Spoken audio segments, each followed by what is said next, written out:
제가 서울강력계에서 35년간 쌓은 경험이 말해주는 진실이 있습니다. 가장 완벽한 범죄는 가장 평화로운 장소에서 일어난다는 것을. 여기는 청송리, 노인 80%의 인구 237명, 은퇴 후 조용히 여생을 보내려 했던 74살의 전직 경찰관 박철수에게는 완벽한 곳이었습니다. 이사 온 지 석 달, 저는 이곳에서 아무도 모르는 연쇄살인의 흔적을 발견했습니다. 경찰은 지난 3년간 사라진 12명의 노인을 자연사 혹은 이주로 처리했습니다. 하지만 제 직감은 단 한 번도 틀린 적이 없습니다. 이 마을은 늙어가는 곳이 아니라 묻어버리는 곳이었습니다. 그리고 어느 날 밤 마을회관 지하에서 그 신음소리를 들었을 때 저는 깨달았습니다. 제가 이곳에 온 것은 우연이 아니라는 것을.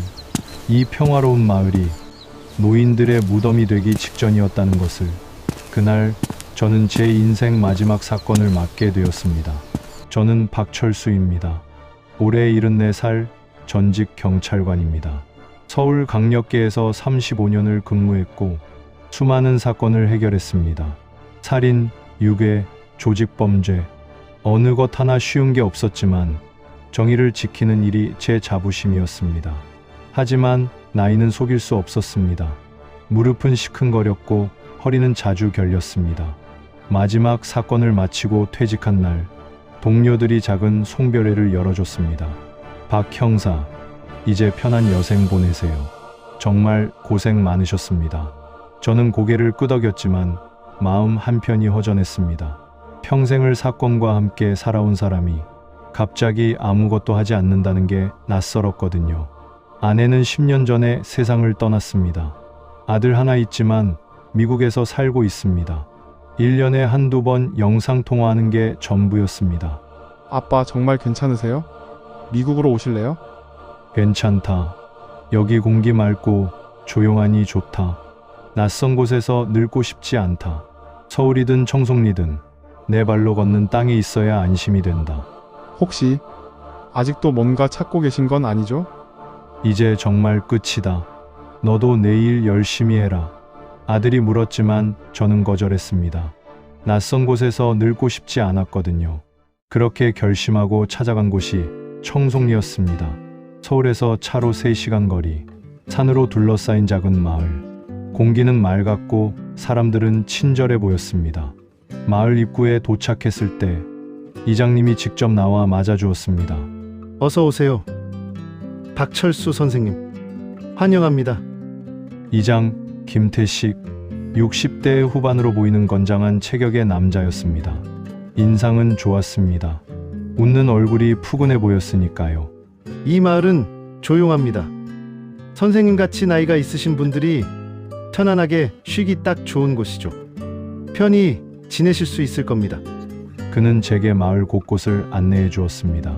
작은 슈퍼마켓 하나, 보건소 하나, 마을회관 하나, 그게 전부였습니다. 이장은 자신이 마을 사람들을 책임지고 있다고 강조했습니다. 그의 말투는 친절했지만 어딘가 모르게 소유욕이 느껴졌습니다. 노인분들이 많으시네요. 제가 말하자 이장이 고개를 끄덕였습니다. 젊은 사람들은 다 도시로 나갔죠. 남은 건 우리 같은 늙은이들 뿐입니다. 저는 작은 한옥집을 얻었습니다. 마당에는 감나무 한 그루가 있었고 뒤편으로는 작은 텃밭이 있었습니다. 첫날 밤은 조용했습니다. 서울의 소음이 사라진 자리를 고요함이 채웠습니다. 저는 마루에 앉아 별을 바라봤습니다. 이제 정말 은퇴구나. 혼잣말을 했습니다. 가슴 한편이 시원하면서도 동시에 공허했습니다. 다음 날 아침 저는 마을을 산책했습니다. 좁은 골목길을 따라 걸으며 마을 사람들과 인사를 나눴습니다. 안녕하세요. 새로 오셨나봐요.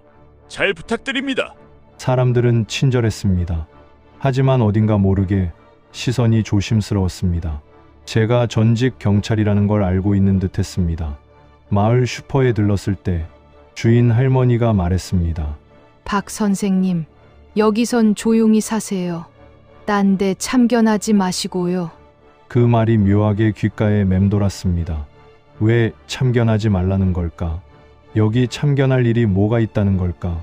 다음 날 이장이 쌀 한 포대를 짊어지고 저희 집에 와서 말했습니다. 선생님, 제가 한 말씀 드리지요. 선생님은 조용히 쉬러 오신 분입니다. 나서는 일, 참견하는 일은 이장이 알아서 합니다. 이 마을은 이장이 관리해야 평화롭습니다. 그 후 며칠은 평온했습니다. 아침마다 일어나 산책을 하고 오후엔 텃밭을 가꾸고 저녁엔 책을 읽었습니다. 하지만 일주일째 되던 날 이상한 일이 시작되었습니다. 그날은 장날이었습니다. 마을 사람들이 모두 마을회관 앞 공터에 모였습니다. 작은 좌판들이 늘어서 있었고 사람들은 이것저것 사고 팔며 이야기를 나눴습니다. 저도 구경 삼아 나갔습니다. 상추 한 단을 사고 고등어 2마리를 샀습니다. 그때였습니다. 김순덕 할머니 보셨어요? 누군가 물었습니다. 아침부터 안 보이던데 또 어디 가셨나? 사람들은 크게 신경 쓰지 않는 듯 했습니다. 하지만 제 본능이 반응했습니다. 오랜 경찰 생활이 만든 직감이었습니다. 저는 슈퍼 주인 할머니에게 물었습니다. 김순덕 할머니가 누구세요? 옆 동네 사시는 분이에요. 가끔 장 보러 오시는데 자주 안 보이세요? 글쎄요. 요즘 노인분들 몇 분이 연락이 안 되긴 하더라고요. 그 말에 제 가슴이 철렁했습니다. 몇 분이나 되는데요? 1명, 2명 셀 것도 없어요. 다들 연세가 많으시니 자식들한테 가셨거나 요양원 가신 거겠죠. 하지만 제 머릿속엔 의문이 생겼습니다. 자식들한테 간 거면 인사라도 하지 않을까?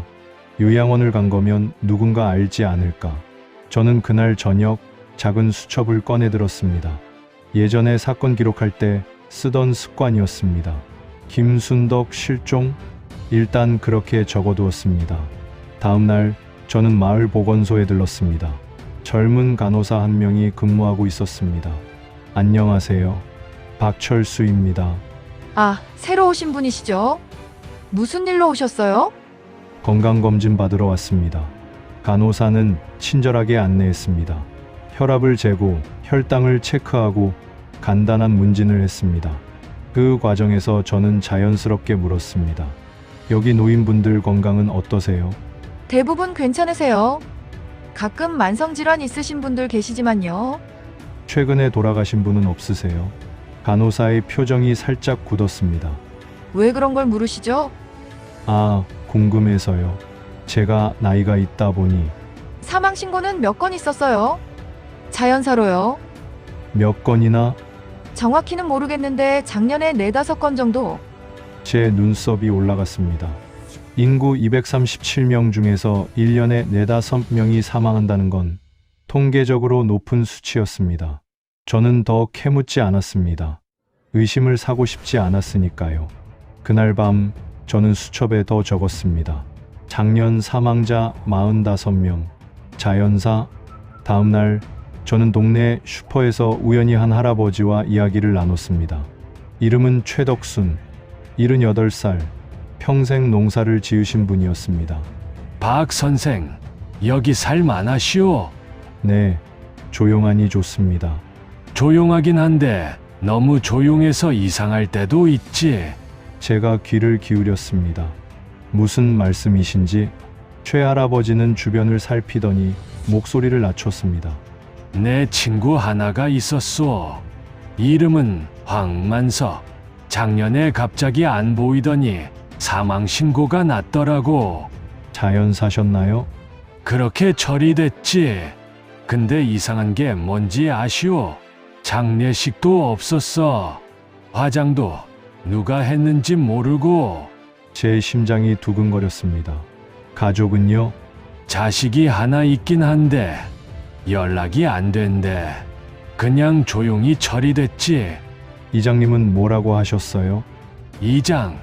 이장이 처리했지 뭐. 본인이 알아서 다 했다더군. 저는 고개를 끄덕이며 말을 아꼈습니다. 하지만 머릿속은 빠르게 돌아갔습니다. 사망신고, 장례식 없음, 이장이 처리. 뭔가 연결고리가 있었습니다. 그날 저녁 저는 마을회관 근처를 산책했습니다. 회관 건물은 2층짜리 낡은 건물이었습니다. 1층은 주민들이 모이는 공간이었고 2층은 이장실과 창고로 쓰인다고 들었습니다. 건물 뒤편에는 계단이 하나 더 있었습니다. 아래로 내려가는 계단, 지하실이 있는 듯 했습니다. 저는 호기심에 가까이 다가갔습니다. 문은 잠겨 있었습니다. 하지만 틈새로 희미한 불빛이 새어 나왔습니다. 그리고 그때 희미하게 들려오는 소리가 있었습니다. 신음 소리였습니다. 누군가 고통스러워하는 소리. 제 몸이 긴장했습니다. 경찰 본능이 깨어났습니다. 저는 조심스럽게 문손잡이를 잡았습니다. 하지만 단단히 잠겨 있었습니다. 거기 누구요? 뒤에서 목소리가 들렸습니다. 깜짝 놀라 돌아보니 이장 김태식이 서 있었습니다. 그의 눈빛이 차가웠습니다. 박 선생님, 여긴 왜 오셨습니까? 산책하다가 우연히요. 여긴 창고입니다. 위험하니 들어가지 마십시오. 이장의 말투는 부드러웠지만 눈빛은 날카로웠습니다. 저는 웃으며 고개를 끄덕였습니다. 죄송합니다. 몰랐습니다. 조심하십시오. 밤에 혼자 돌아다니시면 다치십니다. 그 말에는 경고의 의미가 담겨 있었습니다. 저는 집으로 돌아왔습니다. 하지만 머릿속은 복잡했습니다. 지하에서 들린 신음 소리, 이장의 차가운 눈빛, 사라진 노인들, 모든 게 연결되고 있었습니다. 다음날 아침, 저는 일찍 일어나 마을을 돌아다녔습니다. 사라진 노인들의 집을 찾아가기로 했습니다. 첫 번째로 찾아간 곳은 황만석 할아버지의 집이었습니다. 작은 초가집이었습니다. 대문은 잠겨 있었고 마당엔 잡초가 무성했습니다. 여기 오래 비었나 봐요. 옆집 할머니가 말했습니다. 황 할아버지 돌아가신 지 얼마나 됐어요? 작년 가을쯤? 정확히는 모르겠어요. 어느 날 갑자기 안 보이더니 사망신고 났다고 하더라고요. 가족은요?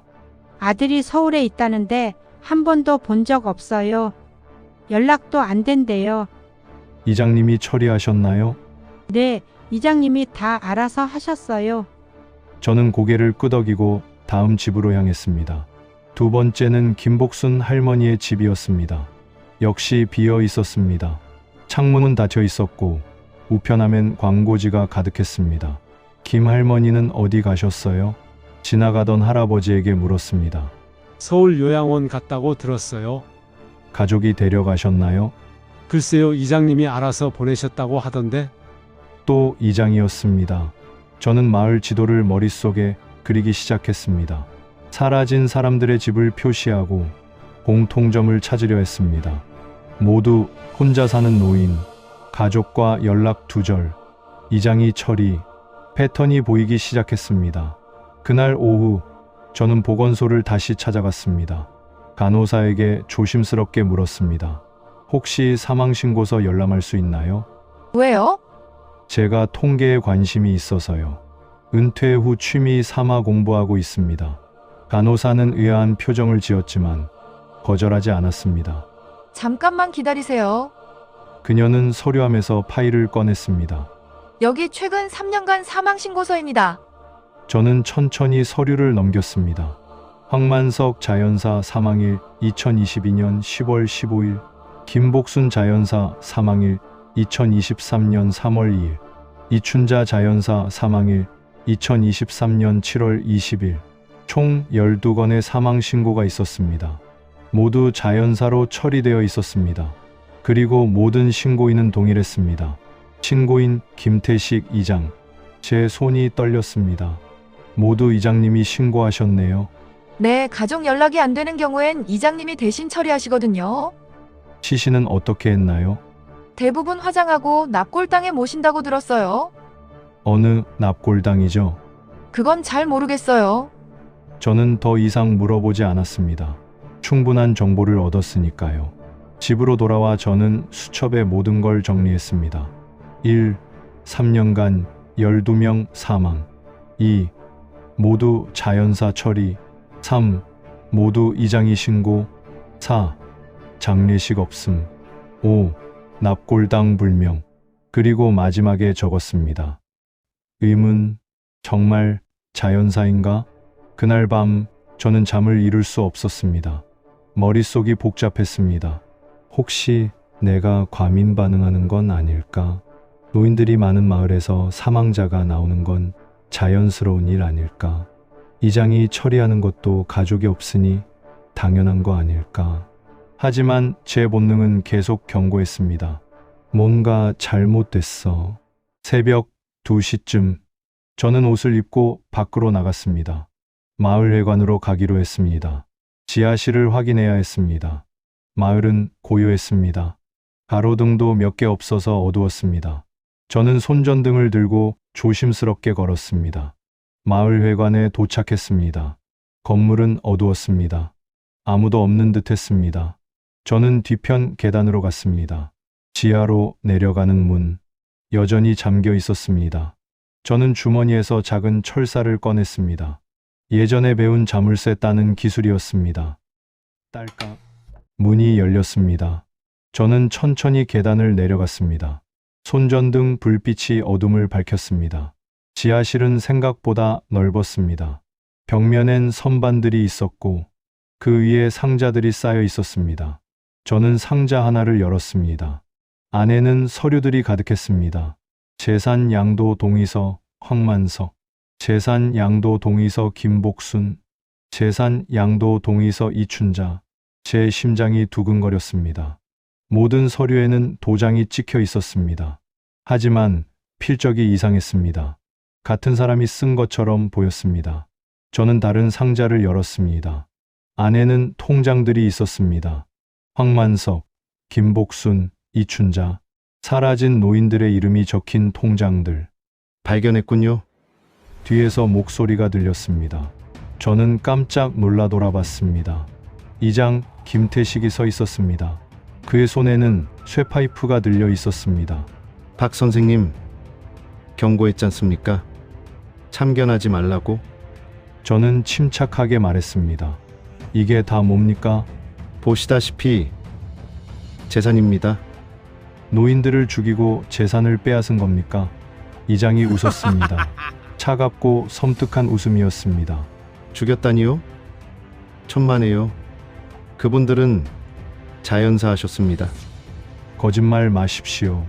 거짓말이 아닙니다. 진짜로 자연사 하셨어요. 다만 조금 도왔을 뿐이죠. 제 주먹이 쥐어졌습니다. 당신이? 네, 제가 했습니다. 하지만 증거는 없습니다. 모두 자연사로 처리됐으니까요. 이장이 한 걸음 다가왔습니다. 박 선생님도 곧 자연사 하실 겁니다. 이장이 쇠파이프를 들어 올렸습니다. 저는 재빨리 옆으로 피했습니다. 파이프가 제 옆 선반을 내리쳤습니다. 상자들이 쏟아졌습니다. 저는 계단으로 달려갔습니다. 하지만 이장이 제 다리를 잡았습니다. 어디 가려고? 저는 발로 그의 손을 찼습니다. 이장이 비틀거렸습니다. 저는 계단을 올라가 밖으로 나왔습니다. 숨이 가빴습니다. 심장이 터질 듯 뛰었습니다. 뒤에서 이장이 쫓아왔습니다. 도망칠 수 없어요. 박 선생! 저는 어둠 속을 달렸습니다. 마을 골목길을 빠져나가려 했습니다. 하지만 앞에서 누군가 나타났습니다. 보건소 간호사였습니다. 그녀도 이장 편이었습니다. 이장님, 이쪽입니다. 저는 방향을 틀었습니다. 산 쪽으로 달렸습니다. 나무들이 빽빽한 숲길. 발밑이 보이지 않았습니다. 넘어질 뻔했지만 계속 달렸습니다. 뒤에서 발소리가 들렸습니다. 여러 명이었습니다. 찾아라! 멀리 못 갔을 거다! 저는 큰 나무 뒤에 숨었습니다. 숨을 죽였습니다. 손전등 불빛이 이곳저곳을 비췄습니다. 이쪽인가? 아니, 저쪽 같은데. 발소리가 점점 멀어졌습니다. 저는 조심스럽게 움직였습니다. 산길을 따라 내려가기 시작했습니다. 1시간쯤 걸었을까. 저는 산 아래 작은 사찰에 도착했습니다. 청송사라는 현판이 걸려 있었습니다. 저는 대문을 두드렸습니다. 잠시 후 스님 한 분이 문을 열었습니다. 누구십니까? 살려주십시오. 제 목소리가 떨렸습니다. 스님은 제 모습을 보고 놀랐습니다. 어서 들어오십시오. 저는 법당 안으로 들어갔습니다. 스님이 따뜻한 차를 내왔습니다. 무슨 일이십니까? 저는 숨을 고르며 말했습니다. 저는 박철수라고 합니다. 전직 경찰입니다. 그리고 모든 것을 이야기했습니다. 사라진 노인들, 이장의 범죄, 지하실의 증거. 스님은 조용히 들었습니다. 그런 일이 있었군요. 믿으십니까? 믿습니다.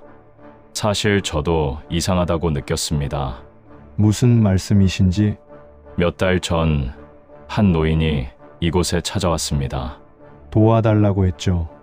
마을에서 무서운 일이 벌어진다고. 그 노인은 어떻게 됐습니까?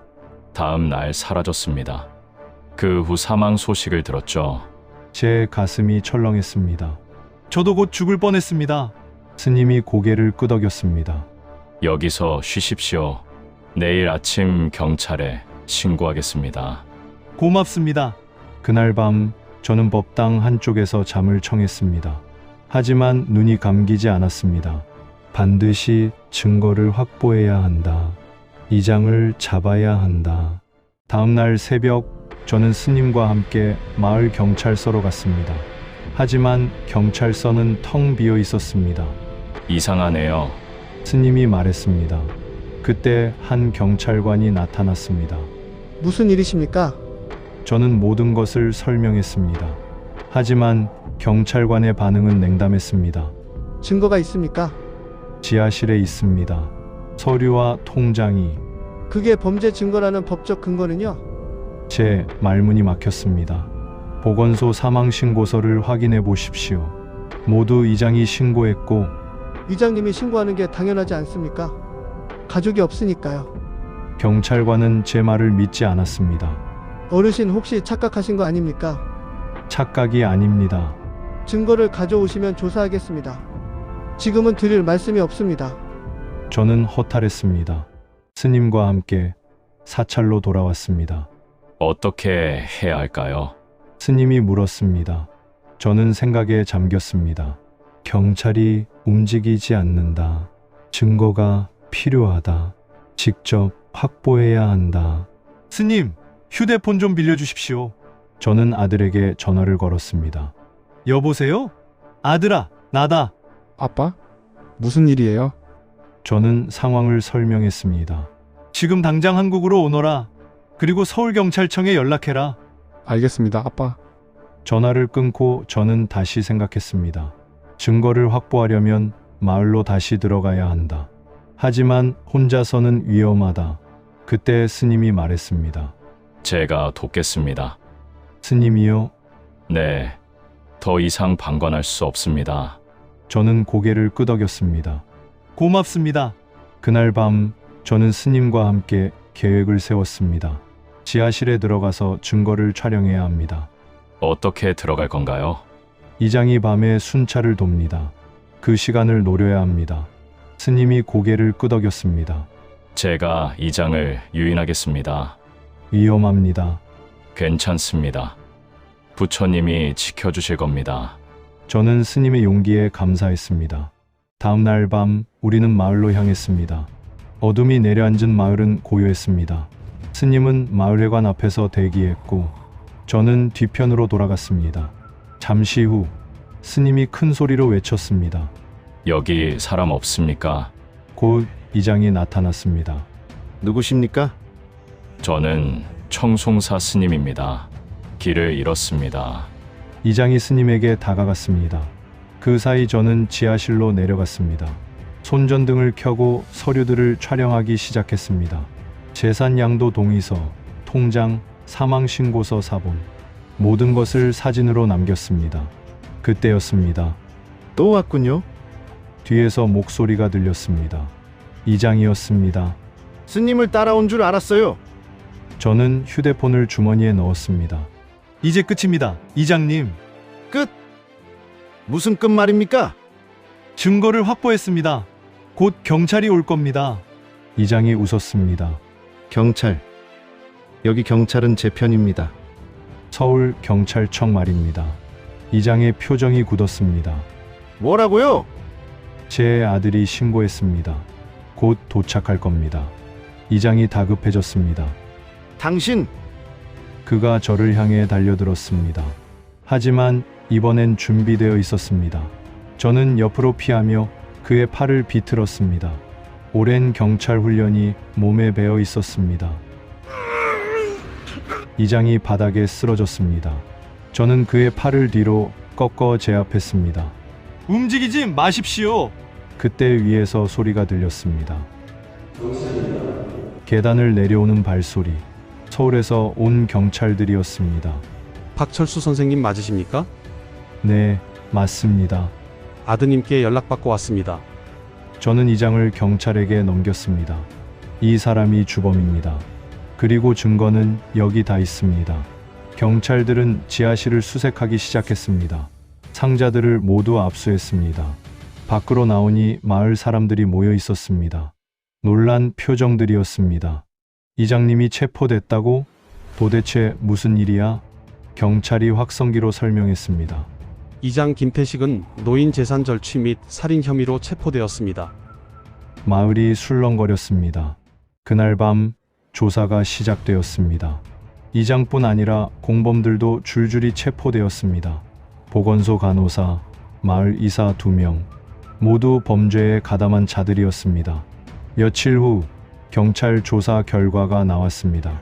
이장 김태식은 지난 3년간 체계적으로 범죄를 저질러 왔습니다. 수법은 이랬습니다. 먼저 혼자 사는 노인을 선별합니다. 가족이 없거나 연락이 끊긴 노인들. 그 다음 친절하게 다가갑니다. 마을회관 행사에 초대하고 관심을 보입니다. 노인이 신뢰하기 시작하면 재산 관리를 도와드리겠다며 서류를 받아냅니다. 그리고 보건소 간호사와 짜고 치매 진단을 내립니다. 치매 진단을 받으면 법적으로 후견인을 지정할 수 있습니다. 이장이 후견인이 되는 겁니다. 그 후 노인의 재산을 조금씩 빼돌립니다. 통장을 관리하고 부동산을 매각합니다. 마지막으로 노인을 처리합니다. 수면제를 과다 투여하거나 음식에 독극물을 섞거나 병원 이송을 지연시켜 방치합니다. 모두 자연사처럼 보이게 만듭니다. 그리고 사망신고를 내고 시신을 화장합니다. 장례식도 없이 조용히. 완벽한 범죄였습니다.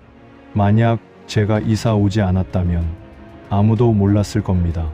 경찰은 지하실에서 발견된 증거를 토대로 피해자 명단을 확인했습니다. 총 12명, 황만석, 김복순, 이춘자, 모두 억울하게 세상을 떠난 노인들이었습니다. 경찰은 또한 이장의 계좌를 추적했습니다. 3년간 빼돌린 금액은 총 15억 원, 노인 한 명당 평균 1억 원 이상이었습니다. 이장은 그 돈으로 서울에 건물을 샀고 해외 여행을 다녔습니다. 범행이 드러나자 마을은 충격에 빠졌습니다. 믿을 수가 없어. 이장님이 그런 사람일 줄이야. 하지만 일부 주민들은 알고 있었습니다. 사실 이상하다고 느꼈어요. 최덕순 할아버지가 말했습니다. 친구가 갑자기 사라지고 설명도 제대로 안 해주고. 왜 신고하지 않으셨어요? 무서웠어요. 이장이 마을을 다 장악하고 있었으니까. 저는 이해했습니다. 시골 마을에서 이장의 권력은 절대적입니다. 누구도 감히 거역하지 못합니다. 두려움이 침묵을 만들고 침묵이 범죄를 키운 겁니다. 재판이 시작되었습니다. 이장 김태식은 모든 혐의를 부인했습니다. 저는 노인들을 도운 것뿐입니다. 예산 관리도 그분들이 부탁한 겁니다. 사망은 모두 자연사입니다. 하지만 증거는 명확했습니다. 지하실에서 발견된 서류들, 필적 감정 결과 모두 이장이 위조한 것으로 밝혀졌습니다. 보건소 간호사의 진술, 이장님이 시켜서 가짜 진단서를 썼습니다. 부검 결과 화장되지 않은 시신 2구에서 독극물이 검출되었습니다. 재판부는 엄중한 판결을 내렸습니다. 피고인 김태식에게 무기징역을 선고한다. 방청석에서 탄식이 터져 나왔습니다. 저는 조용히 고개를 숙였습니다. 이제 정의가 실현됐다. 하지만 마음 한편이 무거웠습니다. 돌아가신 노인들은 돌아오지 않으니까요. 재판이 끝난 후 마을은 천천히 회복되기 시작했습니다. 새로운 이장이 선출되었습니다. 최덕순 할아버지였습니다. 제가 이장이 되어야겠어요. 더 이상 이런 일이 없도록. 그는 마을 주민들과 함께 투명한 운영 시스템을 만들었습니다. 모든 행정 처리는 공개되었고 재산 관리는 전문 기관에 맡겼습니다. 보건소에는 새로운 간호사가 왔습니다. 그녀는 노인들의 건강을 세심하게 챙겼습니다. 마을회관 지하실은 폐쇄되었습니다. 대신 그곳에 작은 추모관이 만들어졌습니다. 피해자 12명의 사진과 이름이 걸렸습니다. 잊지 않겠습니다. 현판에는 그렇게 적혀 있었습니다. 저는 그곳을 자주 찾아갔습니다. 사진 속 노인들을 바라보며 생각했습니다. 제가 조금 더 일찍 알았더라면 한 명이라도 더 살릴 수 있었을 텐데. 하지만 후회해도 소용없었습니다. 이제 남은 건 기억하는 것뿐이었습니다. 마을 사람들은 점차 일상을 되찾아갔습니다. 아침마다 산책하고 텃밭을 가꾸고 마을 어귀에서 서로 인사하는 평범한 하루. 그 평범함이 얼마나 소중한 건지 이제야 알았습니다. 저는 여전히 같은 한옥집에서 지냅니다. 마당 감나무에는 어느새 붉은 감이 주렁주렁 열렸습니다. 작년 이맘때만 해도 이 감나무 아래에서 피 냄새가 날 줄은 상상도 못했죠. 하지만 지금은 다릅니다. 아이들이 학교를 오가며 안녕하세요, 박 할아버지 하고 인사합니다. 그 목소리에 세상이 다시 숨을 쉬는 것 같습니다. 며칠 전 서울에 있는 아들에게서 전화가 왔습니다. 아빠, 이제 정말 은퇴하세요. 제발 사건은 그만 파세요. 저는 웃으며 대답했습니다. 그래, 이번이 마지막이었어. 이제 남은 사건은 내 마음속에 있는 사건뿐이다. 전화를 끊고 한참을 생각했습니다. 내 인생 마지막 사건. 그건 누군가를 체포하는 일이 아니라 누군가의 생명을 지켜내는 일이었다는 거요. 해질녘, 저는 추모관에 들렀습니다. 낡은 회관 지하 대신 새로 단장된 그곳은 은은한 조명이 비치는 조용한 방이었습니다. 벽에는 이름이 새겨진 작은 명패들이 걸려 있었습니다. 황만석, 김복순, 이춘자, 그리고 12명의 이름. 저는 조용히 절을 했습니다. 편히 쉬십시오. 이제 아무도 당신들을 해치지 못합니다. 그때 문이 열리고 최덕순 이장이 들어왔습니다. 박 선생, 오늘도 오셨군요. 예, 이 사람들 덕분에 내가 다시 살아있지요. 이제 이 마을은 달라질 겁니다. 그래야죠. 두려움이 아니라 믿음으로 사는 마을이 돼야 하니까요. 우리는 잠시 함께 침묵했습니다. 바람이 살짝 불었습니다. 가미피 한 장 떨어져 제 발끝에 닿았습니다. 저는 하늘을 올려다봤습니다. 저 멀리 산등성이 위로 해가 천천히 내려앉고 있었습니다. 그 빛이 마을 지붕들을 붉게 물들였습니다. 아름답고 슬프고 따뜻한 빛이었습니다. 사람들은 말합니다. 세상엔 정의가 사라졌다고. 하지만 아닙니다. 정의는 사라지지 않습니다. 단지 너무 조용해서 우리가 못 들을 뿐이죠. 저는 천천히 마을길을 걸었습니다. 아이들의 웃음소리, 밥 짓는 연기, 멀리서 들려오는 종소리. 그 모든 게 세상에서 가장 따뜻한 음악 같았습니다. 이제 저는 진짜로 은퇴합니다. 총 대신 삽을 들고 사건 대신 삶을 기록하려 합니다. 오늘 하루도 누군가의 인생이 평화롭기를. 이 이야기가 마음에 닿았다면 구독과 좋아요로 함께 해주세요. 삶의 목소리는 오늘도 당신의 이야기를 기다립니다.